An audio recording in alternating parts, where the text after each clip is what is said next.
Hey guys, welcome back to my kitchen, and tonight I'm going to be making a Bolognese sauce. All right, so you can do a lot of different variations, but this is the way I do it and hope you like it. Okay, so come on in and I'll show you what you need. All right, so for the ingredients, it's pretty simple stuff, but it's going to take a while. You have to do everything in different steps. Now, we have here, this is a diced onion, carrot, celery, and garlic.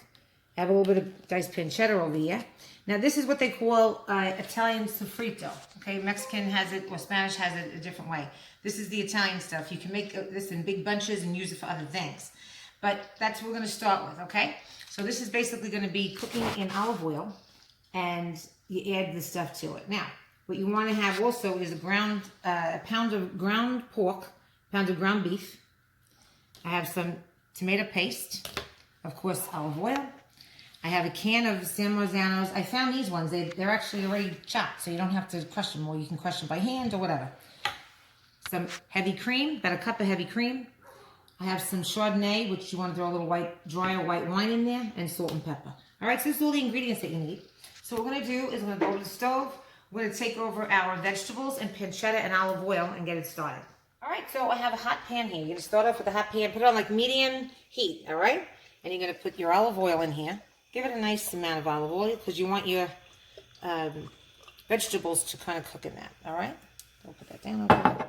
Now, you're going to take the diced up vegetables, okay? I just diced up everything before.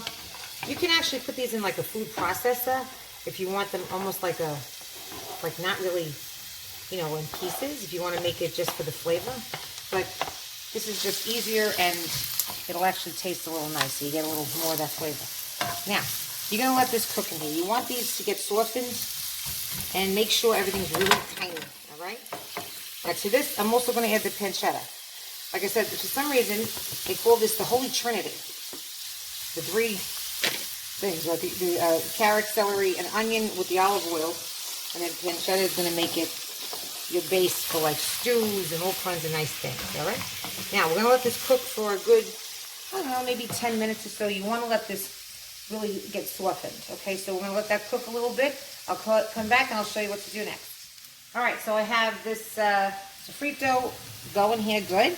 To this, I'm going to add a little bit of tomato paste, a couple of tablespoons, not too much. And you're going to mix that in, okay? And to this, we're going to add the meat. We're going to start putting in the pork and the beef, okay? Now, this is an important part that you have to know. When you get this in here, you have to make sure that you kind of ground it up really tiny. You want that meat to be really, really minced up. You don't want any chunks, okay? So as you're getting it in the pan, keep chopping it up. And what you're going to do with this is you're going to keep this cooking now for a little bit. I'm going to just keep getting the meat in there. And what you want to do, again, just keep mincing it up. Every few minutes, give it a little, chop. And you want this meat to cook through before you add the rest of your ingredients. So I'm going to finish this going. All right, get this all going. You want to let this cook. You want that meat to brown. Let it sit in the pan without touching it once you have it all ground up. You want it to get a little bit of like a crisp on it, you know? So I'm going to get the rest of this going, and I'll show you what to do. All right, guys, so this has been cooking now for a little bit. The meat seems to be nice and cooked. To this, I'm going to add some nice crushed pepper. Well, not crushed. It's actually black pepper. But, you know, the thing. And then a little bit of salt in there. Not too much salt, because you can always add more later. Can't take it away, right? Now, to this, I'm going to use a small bottle of Chardonnay. You could use any kind of dry wine you want. I would not recommend a sweet wine because you want it to have just like a nice flavor, not sweet, you know? So we're going to pour this bottle in here. I don't even know how much this is, but whatever. You know, right? I don't even know what it is. But anyway, so we just pour this little tiny bottle of Chardonnay in there. And you're going to let this cook and let all that alcohol burn off. Oh, it smells so good. Basically, just give it a little stir. Okay, and let that burn off. That's going to take about maybe 10 minutes or so, and then I'll come back and I'll show you what to do next. All right, guys, so the wine has reduced, okay, so now this is a nice thick meat consistency here. This is a bolognese. It's meant to be thick. So now you're going to add in a can of the San Marzanos. You can use crushed tomatoes if you prefer. But I told you, I got these chopped already, which is good because then you don't have to squeeze them by hand. You're going to mix this in, nice and easy. Okay, this is going to give it a nice flavor, but this is not really a tomato sauce. It's more of a meat, like a meat and vegetables, you know? So you're going to get this all mixed in. Now you want this to cook. The longer it cooks, the better it's going to taste. Okay, so if you have the time and let it cook for a good, 2 hours or so, 3 hours, maybe 3 hours is even better. Sometimes even if you go overnight, you can actually store it and then put it back on the stove the next day. It tastes really good. You do want to try to crush up these chunks of tomatoes a little bit more. Alright, so as it's cooking. And the last ingredient is going to be the heavy cream. But I want this to cook for about an hour. And then I'll come back, throw the heavy cream in, and we'll let that cook for about another hour. And then we can start our pot of water for the macaroni. So I'll show you what it will look like in about an hour. Okay guys, this has been cooking for about an hour. And it's nice and thick. Look how nice that is. Now the last step, what you're going to do is you want to put in some heavy cream. Alright? This is just going to give it a nice little silky texture. And it's going to change that color a little bit, of course.